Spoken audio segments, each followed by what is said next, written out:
महात्मा बसवेश्वर यांच्या जन्मोत्सवानिमित्त मध्यवर्ती महामंडळाच्या वतीनं विविध कार्यक्रम तसंच उपक्रमांचं आयोजन करण्यात आलं आहे।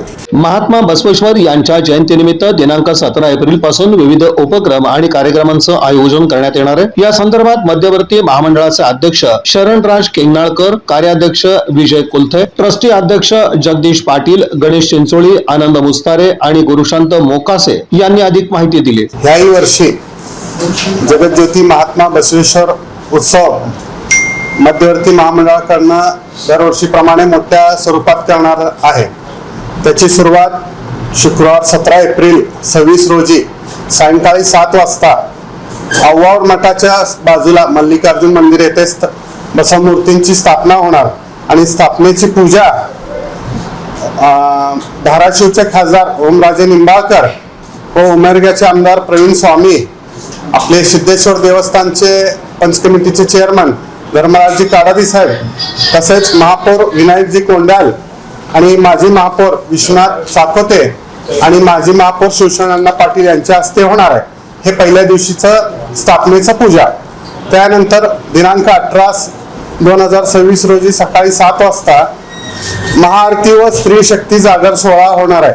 त्या उत्सव मंडपामध्ये समोर मल्लिकार्जुन मंदिर येथे या कार्यक्रमास महिला मंडळीचे पदाधिकारी वैष्णवी पाटील, पोलीस उपायुक्त रंजिताताई चाकोते, स्टँडिंग कमिटी चेअरमन रोहिणीताई तडवळकर, भारतीय जनता पार्टी अध्यक्ष सुचिता थोबडेताई, सामाजिक कार्यकर्ता रुपाली गोंगडेताई, राजश्री थळंगे, ज्योती शिरसे यांच्या उपस्थितीत महिलांचं महाआरती आणि जागर कार्यक्रम होणार आहे।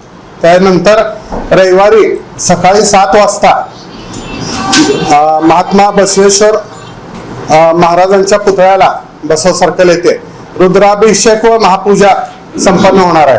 त्यानंतर त्याच दिवशी सायंकाळी 5 वाजता पालकमंत्री जयकुमारजी गोरे साहेब, तसेच प्रणितीताई शिंदे असतील, ज्योतिताई वाघमारे असतील आणि सोलापूर शहरातले 4 आमदार विशेषतः विजयकुमार देशमुख, सुभाष बापू देशमुख, तसेच देवेंद्रजी कोटे आणि सचिन दादा कल्याण शेट्टी यांच्या उपस्थितीत भव्य मिरवणूक निघणार आहे। या मिरवणुकीचं विशेष यावेळेस आम्ही डॉल्बी मुक्त असं केलेलं आहे।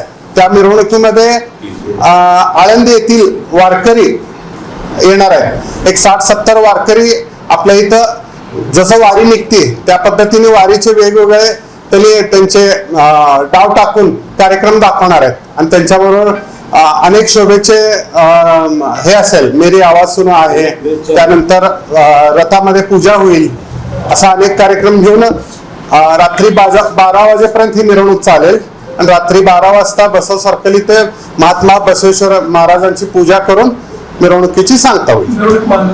मिरवणूक मार्ग मल्लिकार्जुन मंदिर, बाळेवेस चौक, जोडगाव पोलीस चौकी, मंगळवारपेठ पोलीस चौकी आणि कुंभारवेस, मुसारगल्ली कुंभारवेस करून बसवेश्वर सर्कलला नेहमीच रूट। आमच्या बरोबर साधारण 6 मंडळ आहेत की 20 तारखेनंतर माननीय पालकमंत्री आणि प्राध्यापक शिवरत्न शेटे यांच्या उपस्थितीमध्ये सोलापूर जिल्ह्यामध्ये जे लिंगायत समाजाचे लोकप्रतिनिधी, जिल्हा परिषद सदस्य, नगराध्यक्ष, नगरसेवक जे निवडून आलेले आहेत त्या सर्वांचा मोठा कार्यक्रम एक हॉलमध्ये आपण त्या ठिकाणी करतोय आणि प्रत्येक लोकप्रतिनिधीला सन्मान चिन्ह देऊन त्या ठिकाणी आपण त्यांचा गौरव करणार आहोत हा कार्यक्रम। आणि तदनंतर अक्षय तृतीया म्हणजे 19 तारखेला सोलापूर महापालिकेचे हॉस्पिटल असतील किंवा खाजगी हॉस्पिटल सोडून शासकीय हॉस्पिटलमध्ये येणारे जे लोक असतात ते गरीब असतात,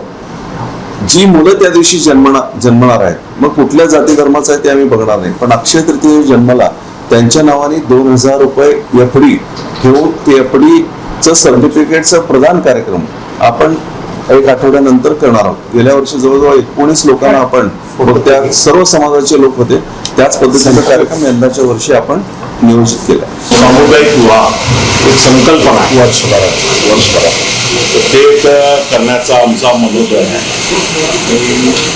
असे काही चांगले उपक्रम जे समाजाला किंवा घटकांना गरज आहे ते आम्ही घेण्याचा प्रयत्न करतो। मोठ्या प्रमाणात होत असतात त्या